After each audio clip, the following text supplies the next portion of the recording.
Burbuja inmobiliaria y especulación inmobiliaria. Si estás familiarizado con el mercado inmobiliario, bien porque tu trabajo se relacione con él de una u otra manera o bien porque estés pensando en comprar una propiedad, estos términos te sonarán. Burbuja inmobiliaria. Muchos aún tenemos grabado este término en la cabeza. En 2008 estalló la crisis inmobiliaria, y con ella se perdieron cientos de miles de puestos de trabajo en España. Pero el paro no fue la única consecuencia. Los salarios de los que trabajaban cayeron hasta un 50% y los precios de las propiedades también. Llegaron a caer hasta un 50%. Fue una tormenta perfecta que arrasó el país, y aún hoy, en 2023 no se han terminado de recuperar muchas de las pérdidas. El drama fue tal que personas que perdieron su trabajo o que su sueldo cayó mucho y ya no podían hacer frente a las cuotas de la hipoteca, pusieron en venta sus casas y se dieron cuenta que valían la mitad de lo que pagaron por ellas. Y que su venta no sería suficiente para pagar la deuda que tenían. Muchos fueron embargados, quedando arruinados y marcados de por vida. Por eso mucha gente cuando escucha el término burbuja inmobiliaria siente pánico. Pero, ¿qué es una burbuja inmobiliaria? A nivel económico se considera burbuja cuando un bien sube de precio de manera injustificada solo por el hecho de tener una gran demanda.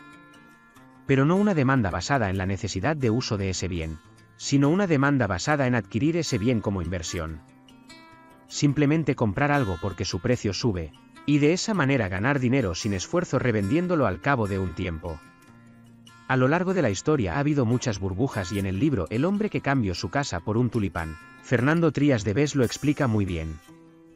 En mi blog tengo un artículo resumiéndolo. Y justo eso es lo que pasó en España con las viviendas. Las viviendas no se vendían con el fin de vivir en ellas, sino que servían como inversión, o más bien como la posibilidad de enriquecerse rápidamente y sin esfuerzo. Pero lo que causó la enorme burbuja fue que cualquiera podía ir a un banco sin tener un solo euro, incluso sin tener un empleo, y pedir un crédito para comprar un piso con el que especular.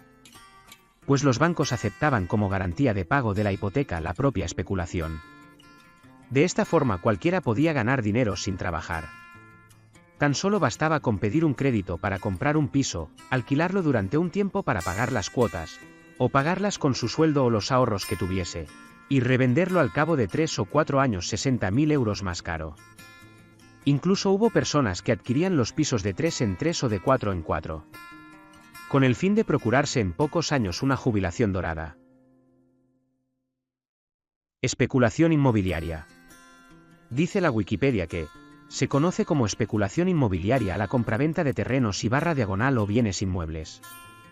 Esta varía según el valor del suelo, depende de los paisajes, estructuras, moda, servicios, etc. Por ejemplo, cuando está de moda tener una vivienda cerca del mar, lo que se hace es elevar el costo del suelo. Pero, si esa es la definición, ¿por qué la gente entiende el término como algo malo y nocivo? Pues porque debido al exceso de especulación inmobiliaria se produjo la burbuja inmobiliaria que arrasó el país. La sociedad entiende comúnmente que la especulación inmobiliaria consiste en comprar viviendas, no por necesidad, sino para, valga la redundancia, especular con ellas. Bien alquilándolas o bien vendiéndolas de nuevo transcurrido un tiempo con un incremento importante en su precio. Siendo sinónimo de dinero sin ningún esfuerzo.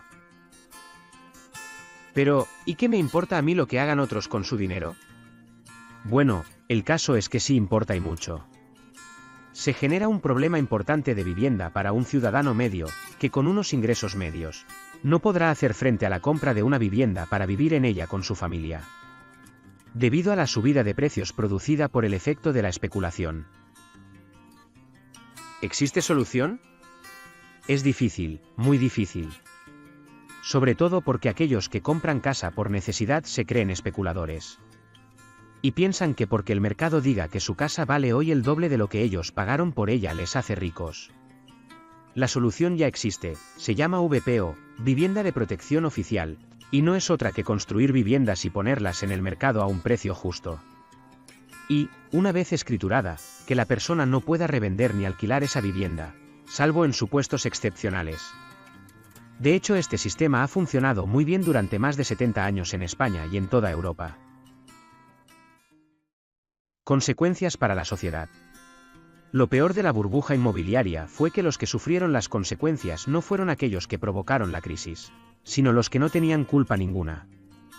Al final las altas tasas de paro las sufrieron sobre todo los jóvenes que vieron truncado su sueño de conseguir un trabajo digno tras finalizar sus estudios o perdieron sus empleos a los pocos años de incorporarse al mercado laboral, y que, desde entonces, solo tienen acceso a empleos precarios y mal remunerados.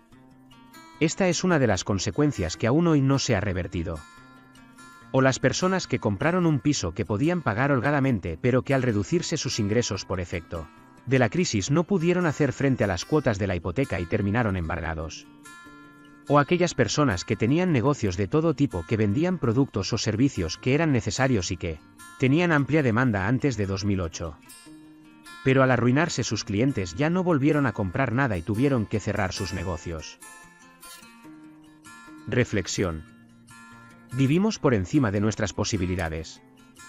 Ese era el mantra que nos repetían hasta la saciedad a los jóvenes de esa generación durante esa época. Pero resulta curioso que se aplicase a personas que lo único que habían hecho en su vida era formarse, trabajar y comprar un piso al precio que les pedían, pero nunca se aplicó a los que, sin oficio conocido, compraban los pisos de 3 en 3 solo para revenderlos y enriquecerse. Los responsables no solo no fueron castigados sino que salieron beneficiados. Sí, los especuladores se quedaron con un montón de viviendas cuyo valor había caído. Y si bien es cierto que en un primer momento temieron no poder hacer frente a las hipotecas, rápidamente se disiparon los miedos, pues resulta que todas aquellas personas que habían quedado excluidas de ser propietarios por las consecuencias de la explosión de la burbuja inmobiliaria, precariedad laboral, bajos salarios, necesitaban un lugar donde vivir y necesitaban alquilar piso. Lejos de pagar la más mínima consecuencia, esta vez la crisis inmobiliaria les enriqueció con los alquileres de igual forma que antes se enriquecían con la subida de precios de las viviendas. Si antes, para ganar dinero sin esfuerzo, bastaba con esperar que los pisos subieran de precio, ahora basta con ponerlos en alquiler.